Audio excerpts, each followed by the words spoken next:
नमस्कार। संसदीय समितियों की रिपोर्ट पर हमारे खास कार्यक्रम कमेटी रिपोर्ट में आपका स्वागत है। मैं हूं सूरज मोहन झा। घर, मकान या आवास हर व्यक्ति की बुनियादी जरूरत है। इसलिए केंद्र सरकार ने 2022 तक देश के हर नागरिक को बुनियादी सुविधाओं सहित पक्का घर उपलब्ध कराने का लक्ष्य रखा है। पीएम आवास योजना ग्रामीण इसी मकसद को पूरा करने में जुटा है। ग्रामीण विकास संबंधी संसदीय समिति ने अपनी रिपोर्ट में वास्तविक गरीबों और जरूरतमंदों तक योजना का लाभ पहुंचाने पर जोर दिया है।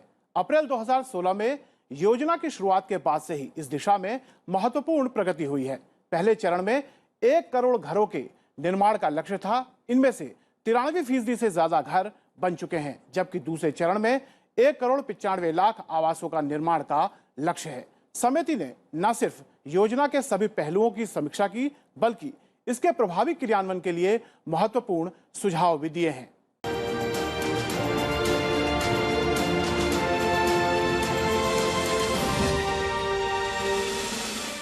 समिति की सिफारिश पर हम डालेंगे विस्तार से नजर, साथ ही विशेषज्ञों से हर पहलू पर करेंगे चर्चा।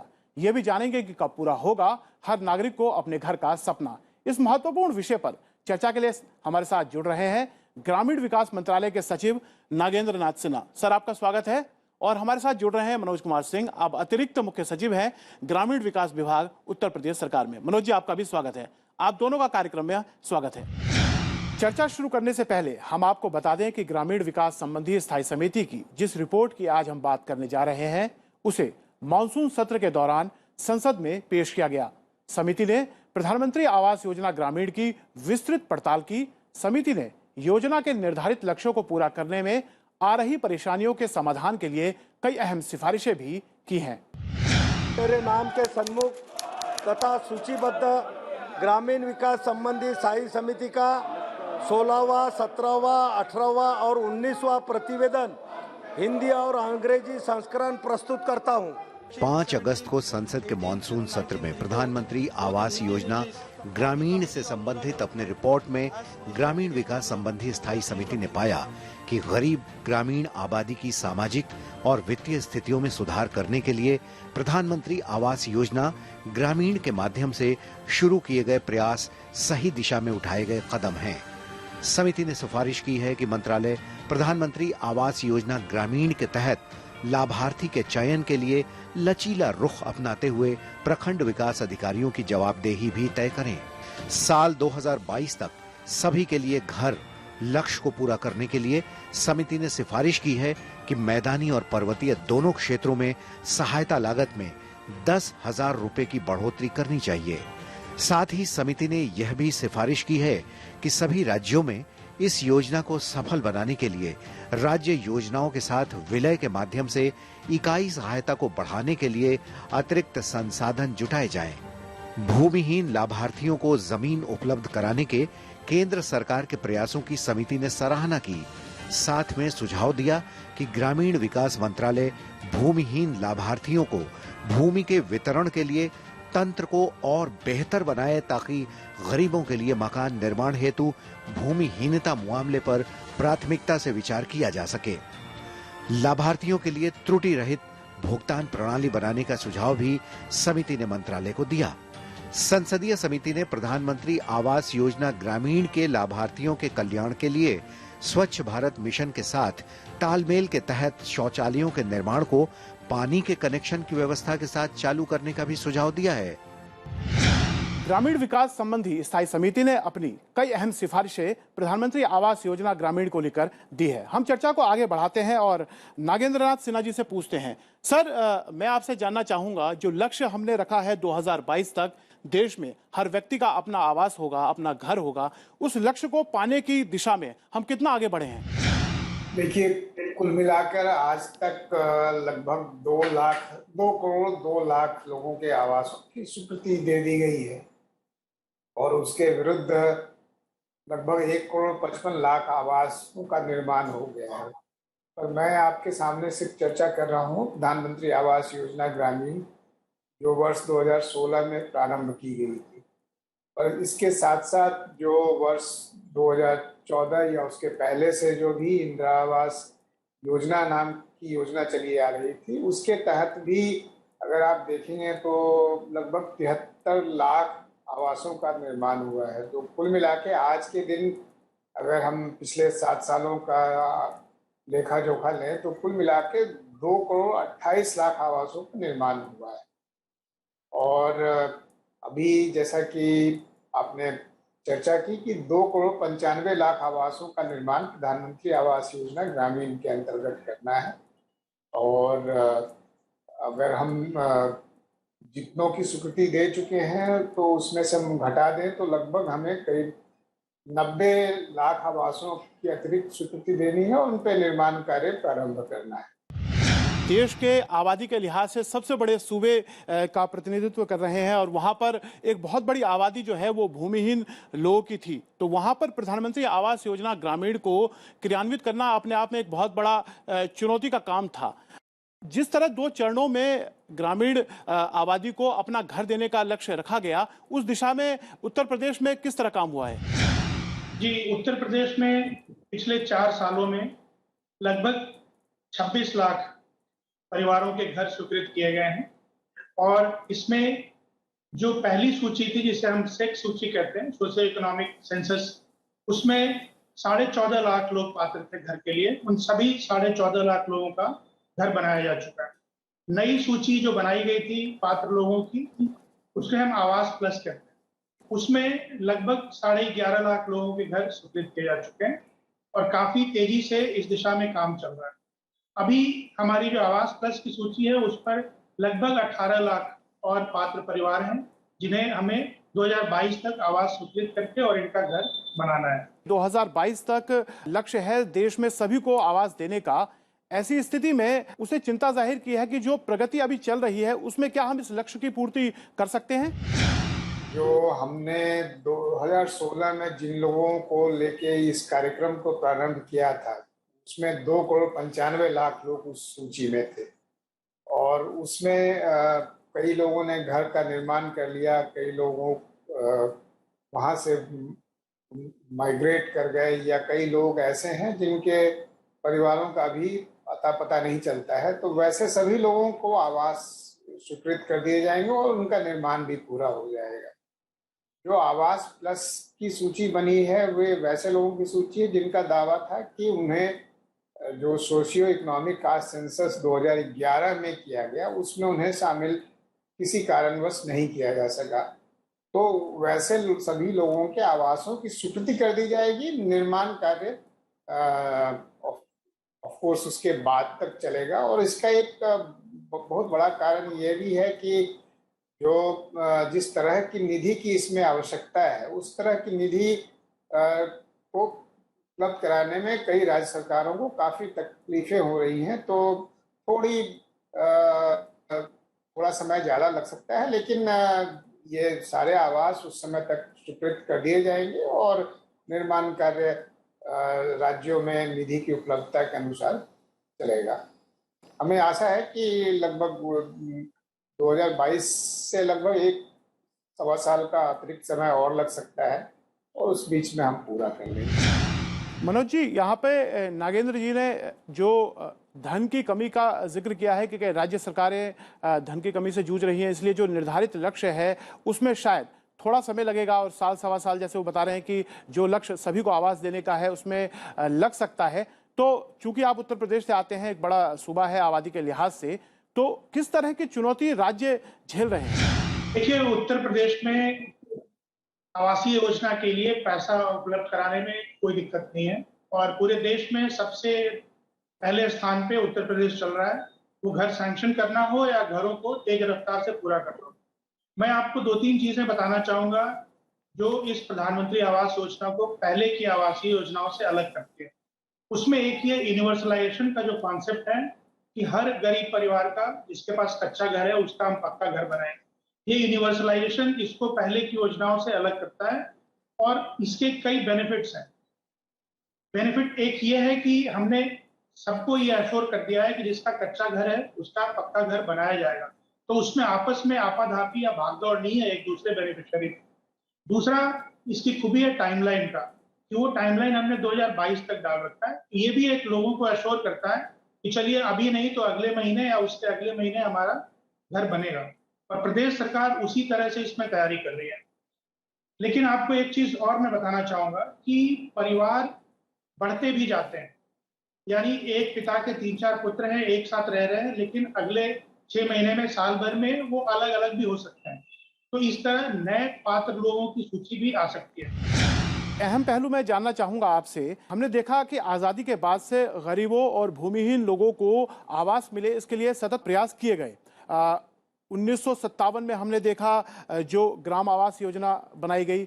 उसके बाद 1985 में इंदिरा आवास योजना की शुरुआत हुई, लेकिन उसके बावजूद हम उस लक्ष्य को प्राप्त नहीं कर सके थे। अब प्रधानमंत्री आवास योजना ग्रामीण अप्रैल 2016 में शुरू हुआ है।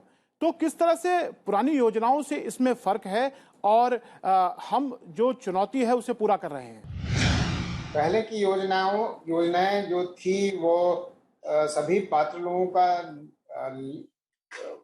को लेकर योजना नहीं बनाती थी, बल्कि ये कहती थी कि हमारे पास इतना धन है और इस धन से इतना ही लोगों का आवास निर्माण किया जा सकता है, और उसके बाद प्राथमिकता का एक तरीका अपनाया जाता था और उतने लोगों को धन उपलब्ध कराया जाता था। दूसरी बात यह है कि ये पूरी की पूरी तरह से जो लाभुक हैं, हितग्राही हैं, उनके माध्यम से ही बनाई जाती। तीसरी बात यह है कि ये जो योजना है उस योजना में जहाँ पर लाभुक रह रहा है और उसको मकान निर्माण के लिए जमीन उपलब्ध हो सकती है, वहीं पे मकान निर्माण की कार्रवाई की जाती है। कई बार पहले की योजनाओं में कॉलोनी निर्माण की एक परिकल्पना थी और उस परिकल्पना के तहत कई जगहों पे सफल तो होता था, कई जगहों पे सफल नहीं होता था, क्योंकि लोग जहाँ पर बसे हैं वहाँ छोड़कर सामान्यतः जाना नहीं चाहते। चौथी बात यह है कि जो अभी के निर्माण का तरीका है, उस निर्माण के तरीके में घर के साथ साथ जो और बाकी बुनियादी सुविधाएं हैं उनको भी साथ साथ उपलब्ध कराने पर जोर दिया जाता है। जैसे कि शौचालय है, तो शौचालय उपलब्ध कराना इस कार्यक्रम का एक महत्वपूर्ण अंग है, और जब तक ये पूरा नहीं होता हम मकान निर्माण पूरा हुआ नहीं मानते हैं। तो ये सोच है कि हम सिर्फ मकान नहीं बना रहे हैं बल्कि एक घर बना रहे हैं, तो मकान से घर का सफर यह कार्यक्रम तय करता है। हम अपने दर्शकों को बताते चलें, जिस ग्रामीण विकास संबंधी संसदीय समिति ने ये रिपोर्ट पेश की है, कौन है उसके अध्यक्ष और सदस्य, साथ ही समिति की बैठकों पर भी एक नजर। ग्रामीण विकास से संबंधित संसद की स्थायी समिति के अध्यक्ष शिवसेना सांसद प्रताप राव जाधव हैं। ये समिति ग्रामीण विषयों से जुड़े मामलों की पड़ताल करती है। समिति के 31 सदस्यों में से 10 राज्यसभा और 21 लोकसभा के सांसद हैं। समिति ने प्रधानमंत्री आवास योजना ग्रामीण पर अपनी रिपोर्ट 5 अगस्त 2021 को संसद के दोनों सदनों में पेश की। समिति ने योजना के उद्देश्य को साकार करने के लिए लाभार्थियों की सही पहचान पर खास जोर दिया है। समिति ने पाया कि ग्राम सभाओं ने 4 करोड़ 4 लाख परिवारों के आवेदन नामंजूर किए। इनमें से 1 करोड़ 36 लाख परिवारों को अस्वीकृत किए जाने के कारण पलायन और मौत बताए गए हैं। समिति ने साफ किया कि इन आधारों पर अस्वीकृतियों का समर्थन नहीं किया जा सकता। समिति का सुझाव है कि लाभार्थी की मौत पर लाभार्थियों की सूची के नाम हटाए जाने की बजाय ट्रांसफर ऑफ ऑनरशिप पर विचार किया जाए। ग्राम पंचायतों के पूर्वाग्रहपूर्ण रवैये और SECC 2011 के आंकड़ों में गलतियों को देखते हुए समिति ने लाभार्थियों के चयन के लिए लचीला रुख अपनाने की जरूरत बताई। साथ ही मंत्रालय को सूची में लाभार्थियों के नामों में गलतियों को ठीक करने के लिए तुरंत कदम उठाने की सिफारिश की है, ताकि कोई जरूरतमंद परिवार योजना के लाभ से वंचित न रह जाए। नागेंद्र नाथ जी, जिस तरह से हमने देखा कि लाभार्थियों के चयन को लेकर जो पंचायत में पूर्वाग्रहपूर्ण तरीके से व्यवहार किया जा रहा है, कई बार राजनीतिक विद्वेष के कारण भी हम देख रहे हैं, तो उसका सुझाव है कि विकास प्रखंड अधिकारी को इसमें जोड़ा जाए। साथ ही जो गैर सरकारी संगठन हैं उनको भी इसमें सम्मिलित किया जाए, ताकि इस योजना का जो उद्देश्य है उसकी पूर्ति हो सके। मैं आपको ये बताना चाहता हूँ कि योजना के डिजाइन में इस बात को पहले से ही शामिल कर लिया गया था, क्योंकि जो ग्राम सभाएं उस सूची को सत्यापित करती हैं, तो सत्यापित सूची में जिन लोगों का नाम छूट गया है या उनको लगता है हटा दिया गया है, तो उस के विरुद्ध अपील की व्यवस्था की गई है। और ये अपील भी सिर्फ जो खंड विकास पदाधिकारी उसके तहत ही ना होके बल्कि एक वरीय स्तर पर एडीएम लेवल के पदाधिकारी की अध्यक्षता में त्रिसदस्यीय समिति गठित की जाती है और वो समिति अपीलेट समिति है, वो उनकी शिकायतों को सुन के उस पर अपना निर्णय सुनाती है और उस निर्णय को शामिल करके ही अंतिम रूप से सूची बनाई जाती है। ये एक अच्छी बात है कि संसदीय समिति चूंकि संसद का ही दूसरा रूप होती है और उसने सिफारिश दी थी कि इस योजना को, जिसका लक्ष्य काफ़ी अच्छा है, उसे पूरा करने के लिए कहीं ना कहीं जो ग्रामीण स्तर पर लाभार्थियों का चयन है उसमें पारदर्शिता आए और उस और सरकार ने ध्यान दिया है। मनोज जी, अगर हम बात करें लाभार्थी के चयन को लेकर, वैसे तो नागेंद्र जी ने बताया कि सरकार ने समिति की जो तमाम सिफारिशें थी उस सिफारिशों को समाहित कर लिया है, लेकिन राज्य स्तर पर हम देखते हैं जिस और समिति ने इशारा किया कि जो पंचायत स्तर पर होता है एक पूर्वाग्रहपूर्ण रवैया होता है। हम राज्यों में इस तरह की स्थिति को ज्यादा देखते हैं और आपको उससे दो चार होना पड़ता होगा कि कई योजनाओं में हम देखते हैं कि इस तरह की स्थिति हो जाती है कि क्रियान्वयन को लेकर काफी भेदभावपूर्ण रवैया अपनाया जाता है। नागेंद्र जी ने कहा कि सरकार ने इस ओर ध्यान दिया है, क्या राज्य सरकारें भी अपने स्तर पर इस ओर काम कर रही हैं? देखिए, जो प्रोसेस बनाया गया है इसमें लाभार्थियों को चयन करने का, उसकी शुरुआत होती है ग्राम पंचायत से। ग्राम पंचायत पहले बैठक करती है और पात्र लाभार्थियों की सूची तैयार करती है। उसके बाद फिर ब्लॉक लेवल पे वेरिफिकेशन होता है, फिर डिस्ट्रिक्ट लेवल पे वेरिफिकेशन होता है और फंड ट्रांसफर का भी यही प्रोसेस है। First installment, second installment, third installment, तीनों ही इंस्टॉलमेंट पे इन तीनों स्तर से उस लाभार्थी के नाम को गुजरना होता है। तो इसमें चयन की प्रक्रिया और उसके वेरिफिकेशन की प्रक्रिया सिस्टम में स्टैब्लिश्ड है। इसके बावजूद ये दावा नहीं किया जा सकता कि जितने भी आवासहीन या कच्चे घर वाले लोग हैं सबका नाम इस सूची में शामिल है। ये हो सकता है कि किसी पंचायत में राजनीतिक विद्वेष से या किसी और गलती से ये नाम, कुछ पात्र लोग हैं उनका नाम छूट गया हो। लेकिन दूसरी तरफ फिर मैं ऐसे केसेस को देखता हूँ जहाँ की एक परिवार में एक से अधिक घर बने हैं और वो इस बात पे बने हैं, जैसा मैंने पहले कहा था कि पिता के नाम से घर बना और 2 साल के बाद उसके बच्चे अलग हो गए और वो कच्चे घर में रह रहे हैं, तो वो भी पात्रता की सूची में आते हैं, उनका घर भी बना है। तो जहां एक तरफ कुछ ऐसे लोग जो आवासहीन है या कच्चा घर है उनकी संख्या भी है, तो दूसरी तरफ ऐसे भी परिवार हैं जहां एक से अधिक सदस्यों को लाभान्वित किया गया है। सरकार का फोकस यह है कि ऐसा कोई भी परिवार ना हो जहां हम एक भी घर न दे सकें अगर वो पात्र है और उसको घर दिया जाए। ग्रामीण विकास संबंधी समिति ने योजना के सभी पहलुओं पर भी विचार किया। योजना में ग्रामीण राजमिस्त्री प्रशिक्षण, आवास डिजाइन वर्गीकरण, आवास गुणवत्ता समीक्षा ऐप के जरिए आवास निर्माण की गुणवत्ता पर जोर दिया गया है। हालांकि जांच में समिति ने पाया कि पंजीकृत 1,49,842 राजमिस्त्री में से केवल 76,193 ही प्रशिक्षित किए गए हैं। इसलिए समिति ने ग्रामीण राजमिस्त्री प्रशिक्षण के तहत ज्यादा से ज्यादा व्यक्तियों को पंजीकृत और प्रशिक्षित करने का सुझाव दिया है। समिति ने इस योजना के लाभार्थियों को अन्य योजनाओं जैसे एलपीजी कनेक्शन के लिए प्रधानमंत्री उज्ज्वला योजना, मुफ्त बिजली कनेक्शन के लिए सौभाग्य योजना के साथ तालमेल से लाभ प्रदान करने के लिए उठाए गए कदमों की सराहना की है। साथ ही अलग अलग योजना के तालमेल में कमियों को दूर करने का भी सुझाव दिया है। जिस तरह से समिति ने कहा है कि जो तमाम योजनाएं सरकार की चल रही हैं उसे प्रधानमंत्री आवास योजना ग्रामीण के साथ जोड़ा जाए ताकि इसका और बेहतर रूप निखर कर आएगा। जी हाँ, आपने बिल्कुल सही फरमाया और इस दृष्टिकोण से योजना के डिजाइन में ही इसका समावेश कर लिया गया था। और जैसा मैंने आपको बताया कि शौचालय का निर्माण इसके साथ मैंडेटरी है। जो उज्ज्वला योजना है उसके कनेक्शन इसके अंतर्गत उपलब्ध कराए जाते हैं। सौभाग्य के तहत कनेक्शन, बिजली के कनेक्शन उपलब्ध मुफ्त में कराए जा रहे हैं और जहाँ पर सौभाग्य ना चल रही हो वहाँ पर राज्यों के खुद की अपनी योजनाएं हैं, उनके तहत इसका लाभ दिया जा सकता है। जैसे आपने थोड़ी देर पहले चर्चा की थी कि मकान से घर का सफर और घर से गरीबी से ऊपर उठाने का भी सफर इस कार्यक्रम के माध्यम से कई राज्य कर रहे हैं और उत्तर प्रदेश ने भी इस मामले में काफी काम किया है।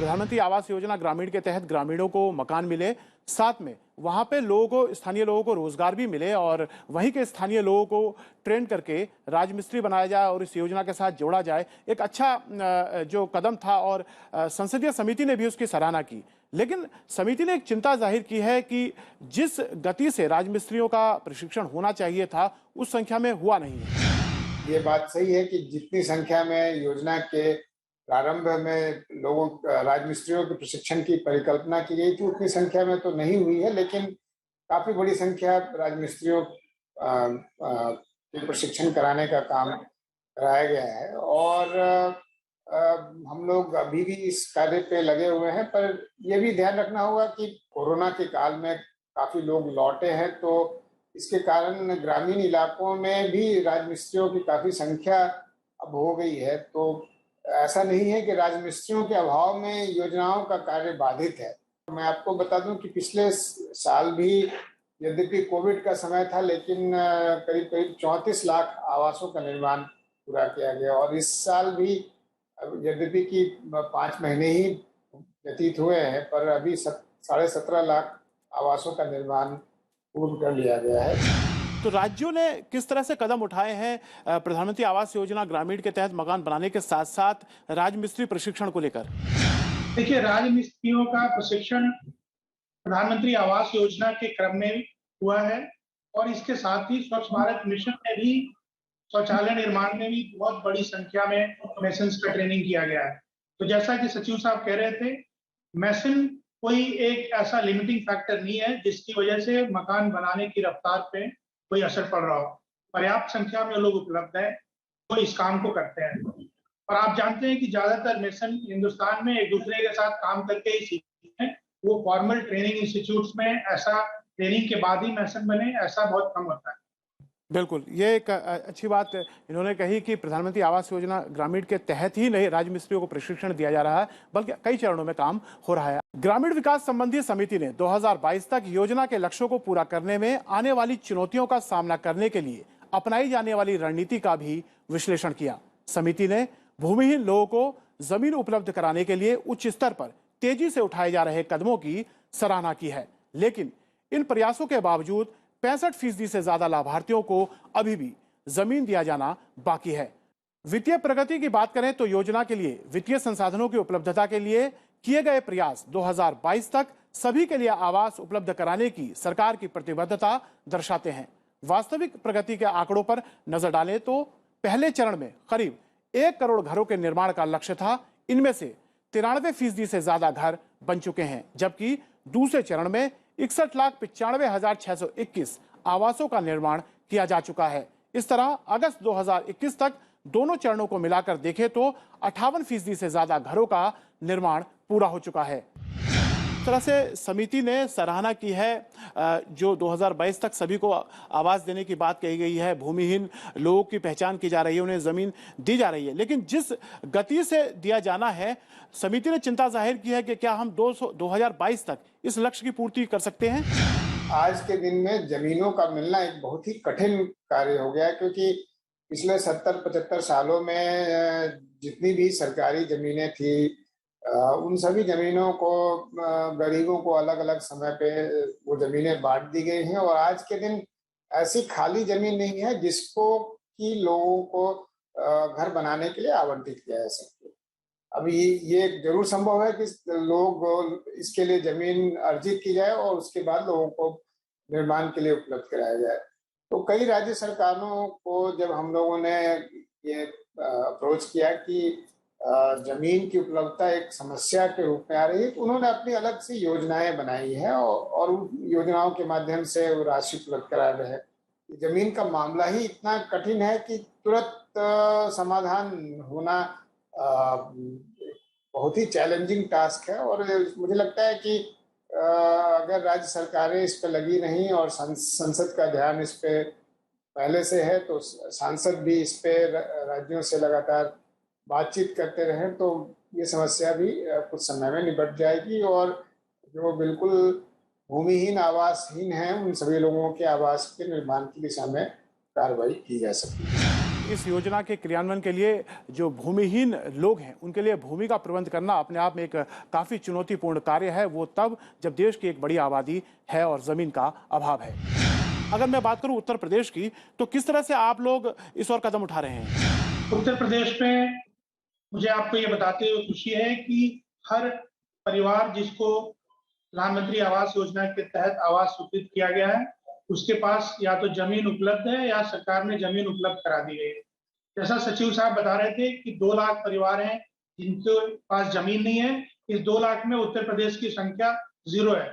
यूपी के सभी लाभार्थियों को जमीन मकान बनाने के लिए उपलब्ध कराया जा चुका है। आने वाले समय में क्या यह सपना पूरा हो सकता है कि लोगों को पक्का मकान बुनियादी सुविधाओं के साथ मिल जाएगा? पिछले 7 सालों में जिस प्रकार से काम हुआ है वो इस बात की पूरी तरह से आशा दिलाता है कि हम लोग इस लक्ष्य को निश्चित तौर पे पूरा कर लेंगे। राशि की केंद्र सरकार के स्तर पर पर्याप्त व्यवस्था है और मुझे अधिकतर राज्यों के अनुभव जो प्राप्त हो रहे हैं उसके हिसाब से ये देखते हुए लग रहा है कि राज्य सरकारें भी इसमें पीछे नहीं हट रही है, वो भी अपने तौर पे पर्याप्त धन उपलब्ध करा रही है। तो धन का मुद्दा नहीं है, इच्छा शक्ति है। जो भी समस्याएं भूमि इत्यादि की आ रही है उसका सरकारें मिल के समाधान कर रही हैं। तो मुझे ये कोई इसमें शक ही नहीं है कि जो सबके लिए घर का जो सपना है उसको अवश्य ही पूरा कर लिया जाएगा। बिल्कुल, 2022 तक प्रधानमंत्री ने जो एक लक्ष्य रखा था कि सभी के लिए अपना मकान हो, जो भूमिहीन लोग हैं, गरीब हैं, वंचित हैं, उन सब के पास अपना आवास हो, और आवास ही ना हो बल्कि उसमें सभी बुनियादी सुविधाएं भी हों। और जिस तरह से सचिव जी बता रहे थे कि राज्यों का सहयोग मिल रहा है, तो हम एक अच्छी और बढ़ रहे हैं और प्रधानमंत्री आवास योजना ग्रामीण जल्द ही अपने उस लक्ष्य की पूर्ति कर लेगा। आप दोनों इस कार्यक्रम में जुड़े, आप दोनों का बहुत बहुत धन्यवाद। ग्रामीण विकास संबंधी संसदीय समिति की रिपोर्ट से यह बात साफ हो जाती है कि लाभार्थी के चयन से लेकर उसे घर देने तक की पूरी प्रक्रिया को और आसान बनाने की जरूरत है। इस योजना से गरीब परिवारों को न केवल घर मिल रहे हैं बल्कि उन्हें घरों के साथ शौचालय, उज्ज्वला गैस कनेक्शन, सौभाग्य योजना बिजली कनेक्शन, LED बल्ब और पानी के कनेक्शन भी दिए जा रहे हैं। लेकिन निगरानी तंत्र में और सुधार के साथ घरों के निर्माण में भी तेजी लाने की जरूरत है, ताकि 2022 तक हर भारतीय नागरिक को अपने घर का सपना साकार हो सके। तो कैसा लगा हमारा ये कार्यक्रम? आप अपना फीडबैक हमें संसद टीवी के सोशल मीडिया अकाउंट पर दे सकते हैं। मुझे दीजिए इजाजत और आप देखते रहिए संसद टीवी। नमस्कार।